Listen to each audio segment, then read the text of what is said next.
हम GDP growth की बात करते हैं, इंफ्रास्ट्रक्चर की बात करते हैं, स्पेस में जाने की बात करते हैं, लेकिन मेंटल हेल्थ उस पर कोई ध्यान ही नहीं दे रहा है। 470 लोग आज इंडिया में हर रोज सुसाइड कर रहे हैं। ये नंबर अभी बताया नहीं जा रहा है और कई नंबर छुपाया भी जाता है, जो मैं आगे एक्सप्लेन करूंगा। जब मैंने इसके बारे में रिसर्च करना स्टार्ट किया तो मुझे पता चला 18 से 30 साल के लोग जो अभी स्टूडेंट हैं या अपना करियर ऑफिस स्टार्ट ही करते हैं, वो बेसिकली जिंदगी के प्रति सब कुछ खो बैठते हैं और वो सुसाइड कर लेते हैं।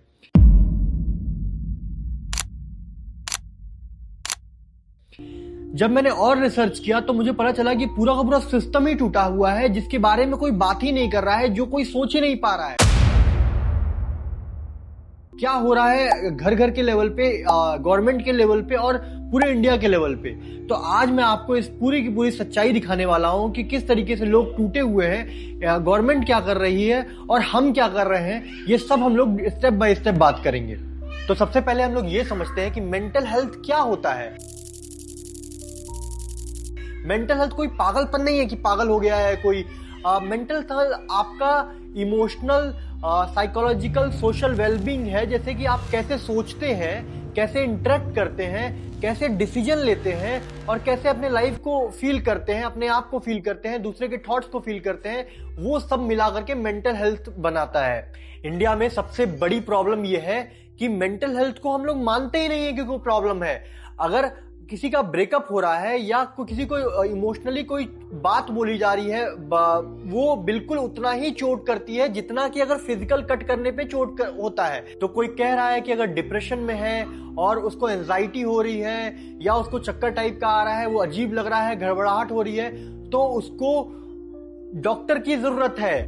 इंडिया में लगभग 15 करोड़ लोग ऐसे हैं जो मेंटल हेल्थ से बहुत ज्यादा सफर कर रहे हैं। लेकिन जब कोई ऐसी बात करता है तो लोग कहते हैं अरे थोड़ा स्ट्रांग बन, योगा किया कर, योगा, मेडिटेशन कर, ऐसे बैठ जा, ऐसे कर। ये सारी प्रॉब्लम क्रिएट हो रही है। तो हम अपने रिसर्च में अब आगे बढ़ते हैं। हमें यह समझना जरूरी है कि इसका असली विलेन कौन है। इसके विलेन को मैंने 3 कैटेगरीज में डिवाइड किया है। जो सबसे पहला विलेन है वो है सोशल स्टिग्मा, जो कि सबसे बड़ा विलेन है। इसमें क्या है कि लोग मान ही नहीं रहे कि ये प्रॉब्लम है। जैसे किसी को बुखार होता है तो लोग डॉक्टर के पास लेकर के जाते हैं, लेकिन अगर किसी को एंजाइटी हो रहा है, डिप्रेशन में है वो बहुत टाइम से, तो कोई डॉक्टर के पास नहीं जाता है। इवन लोग घर में भी बात करना नहीं चाहते हैं इस बारे में। सेकेंड सबसे बड़ा जो रीजन है वो है इंफ्रास्ट्रक्चर। जो ऑल ओवर इंडिया में जो साइकाइट्रिस्ट हैं वो सिर्फ 9000 हैं और उनमें से भी मोर देन 80% जो बैठे हैं वो टॉप सिटीज में, टॉप 1 सिटीज में बैठे हैं, दिल्ली, बेंगलोर, पुणे, ऐसे सिटीज में। और जो सबसे तीसरा विलेन है वो है पैसा। गवर्नमेंट 0.05% ही खर्च कर रही है मेंटल हेल्थ पे। WHO कहता है कि 5% से 18% करना चाहिए। और ग्लोबल बर्डन ऑफ डिजीज के मुताबिक तो 19 करोड़ से अधिक लोग मेंटल हेल्थ की प्रॉब्लम से जूझ रहे हैं और 10 में से 9-8 लोगों को तो ट्रीटमेंट मिल ही नहीं रहा है। अब मुद्दे की बात पे आते हैं। सबसे बड़ी बात यह है कि किसको इफेक्ट हो रहा है, मेंटल हेल्थ की प्रॉब्लम से कौन सफर कर रहा है सबसे ज्यादा, ये समझना भी हमारे लिए बहुत ज्यादा जरूरी है। तो जो सबसे ज्यादा बड़ा ग्रुप है, जो सबसे ज्यादा इफेक्ट हो रहा है, वो है डेली वेज वर्कर्स।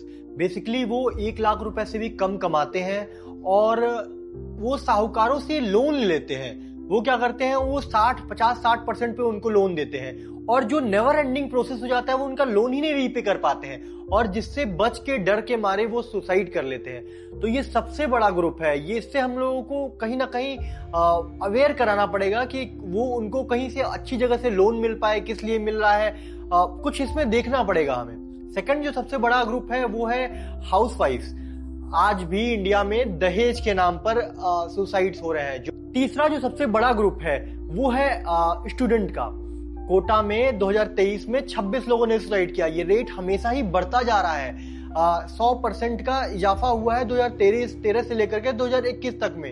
इतनी तेजी से मेंटल हेल्थ का प्रॉब्लम बढ़ रहा है बच्चों में, जो मैं बता नहीं सकता। अब आते हैं इसके अगले पड़ाव पे। जो एम्प्लॉयड लोग हैं, अनएम्प्लॉयड लोग हैं, वो सबसे ज्यादा सुसाइड कर रहे हैं। इसमें केरला सबसे हाई पे है, मतलब अच्छे खासे तादाद पे है जहां पे सुसाइड रेट अच्छा खासा हो रहा है। और तो आप ये समझ सकते हैं कि अगर अच्छी खासी जगह से कोई पढ़ने के बाद भी सुसाइड कर रहा है तो आप अपने बच्चे पे प्रताड़ना झेला करके आप क्या कर लोगे? अगर उसने अच्छे से पढ़ लिया, उसने मार्क्स लेते आए, सब कुछ कर लिया और फिर भी उसको उसकी मनपसंद नौकरी नहीं मिली, तो वो क्या करेगा? इससे अगला जो सबसे प्रताड़ित ग्रुप है वो है फार्मर्स। आज भी वो 27 रुपए पर डे पे काम कर रहे हैं, क्योंकि वही लोग क्या कहेंगे और ये वाली सारी चीजें आ जाती हैं। लेकिन अब जो मैं आपको बताने वाला हूं वो बहुत इंपॉर्टेंट है कि ये जरूरी नहीं कि मेंटल हेल्थ प्रॉब्लम को डॉक्टर ही ट्रीट करे। ये एक बहुत बड़ा सोशल डिजाइन पैटर्न है जो हम लोगों ने ही डिजाइन किया है और अपने ढांचे से ऐसे ऐसे करके डिजाइन किया गया। इसको डिजाइन को खोलना पड़ेगा। ये गुत्थी बनी हुई है, इस गुत्थी को खोलना पड़ेगा और आपको देखना पड़ेगा कहां कहां सुधार किया जा सकता है, कहां कहां हम इसको इंप्रूव कर सकते हैं। तो हमको सारे पैटर्न्स को दोबारा रिवाइव करके देखना पड़ेगा अच्छी तरीके से। और एक विलन मैं अपने समाज को भी बताता हूं कि हमारा जो समाज है ना, वो मैं देखता हूं मेंटल हेल्थ को ना एक अमीरों की प्रॉब्लम मानता है। अरे ये अमीरों के चोचले हैं। अमीरों के चोचले नहीं है, ये सबसे ज्यादा गरीब ही सुसाइड कर रहे हैं। अमीर इसको ट्रीट कर पा रहे हैं, अमीर इसको फाइंड आउट कर पा रहे हैं कि हाँ ये प्रॉब्लम है, मैंने डायग्नोस कर लिया, अब इसका मैं ट्रीटमेंट करूंगा। गरीब इसको समझ ही नहीं पा रहे हैं और वो जो जाकर के सुसाइड कर ले रहे हैं या जाकर कहीं भाग जा रहे हैं, कुछ ना कुछ वो कर रहे हैं। अब मैं इस पर अपना पॉइंट ऑफ व्यू देते हुए इस वीडियो को क्लोज करना चाहता हूं। सबसे पहला है स्टिग्मा। आपको ये मानना पड़ेगा कि मेंटल हेल्थ एक बहुत बड़ी प्रॉब्लम है, उसको ठीक फिजिकल हेल्थ प्रॉब्लम की तरह से ही ट्रीट करना पड़ेगा। जैसे कि अगर कट लगता है तो हम जल्दी से बैंडेज लेकर के आते हैं, वैसे ही अगर कोई परेशान है तो उसके साथ प्यार से एटलीस्ट बैठ करके उसको समझने की प्रयास करेंगे कि क्या प्रॉब्लम आ रही है। Second, infrastructure. जो साइकाइट्रिस्ट अवेलेबल ही नहीं है, जो साइकाइट्रिस्ट की इतनी कमी है, उसको हम लोगों को इंप्रूव करना पड़ेगा। 150 करोड़ की आबादी हो चुकी है। कमान, मतलब आपको खुद साइकाइट्रिस्ट बनना चाहिए। अपने बच्चों को साइकाइट्रिस्ट बना सकते हो अगर आप एक ये वीडियो देख रहे हो तो। और जो तीसरा प्रॉब्लम है वो इकोनॉमिक इक्विलिटी। कुछ लोगों को आगे आना पड़ेगा और बताना पड़ेगा साइकाइट्रिस्ट को, और उन लोगों को मदद करना पड़ेगा। ये एक लोगों के हाथ में नहीं है, ये हम सबको मिल करके करना पड़ेगा। और चौथा जो सबसे बड़ी चीज है वो है एजुकेशन। जैसे मैं यहाँ पे दे रहा हूं वैसे ही आपको एजुकेट करना पड़ेगा दूसरों को, क्योंकि स्कूल्स में काउंसलर्स को लगाना पड़ेगा, साइकाइट्रिस्ट का एक क्लास लगाना चाहिए। भले मंथ में आप एक ही बार लगाओ, क्योंकि ये बहुत बड़ी प्रॉब्लम है। ये मैं देखता हूं कि बड़े बड़े कॉर्पोरेट ऑफिसेज में ये होता तो है, लेकिन वो चेक मार्क की तरह से होता है कि हाँ ये कर दिया, ये कर दिया। एक एम्प्लॉय वेलनेस का सेशन ले लिया। तो मैं इस पे भी एक वीडियो लाऊंगा कंप्लीटली। गवर्नमेंट ने एक अच्छी शुरुआत की है टेलीमानस की, जो मैं समझता हूं कि बहुत अच्छी पहल है, जिसमें 10 लाख से ज्यादा लोग उसका लाभ उठा पा रहे हैं। मैं यहाँ पे नंबर दे दूंगा, आपको भी अगर लगता है कि आपको जरूरत है तो वहां पे बात करिए, या ये वीडियो किसी को शेयर करिएगा अपने फैमिली फ्रेंड्स मेंबर्स को, और उनको ये नंबर भी शेयर कर दीजिएगा। अगर किसी को लगता है कि ये नीड है तो उसकी हेल्प हो सकती है। टेलीमानस एक बहुत अच्छी पहल है, बट मुझे लगता है कि ये बहुत ही कम है। मतलब 2-4% ही हो, इससे 1-2% ही भला हो सकता है। हमारी जो रिक्वायरमेंट है वो बहुत बड़ी है और हमें सबको आगे आकर के इस समस्या का समाधान निकालना पड़ेगा। अदरवाइज हम दूसरी कंट्रीज को कभी भी पीछे नहीं छोड़ पाएंगे और हम अपनी ही कंट्री में पीछे होते जाएंगे। अपने 15 करोड़ 20 करोड़ भाइयों बहनों के लिए आवाज उठाइए।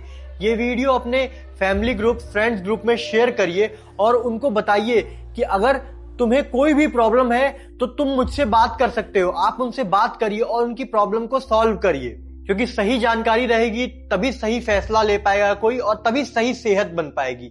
अगर वीडियो अच्छी लगी हो तो चैनल को सब्सक्राइब कर लीजिएगा, बेल आइकन को दबा लीजिएगा, और मुझे जरूर बताइएगा कि आप किस टॉपिक पे वीडियो चाहते हैं डिटेल में। Thank you.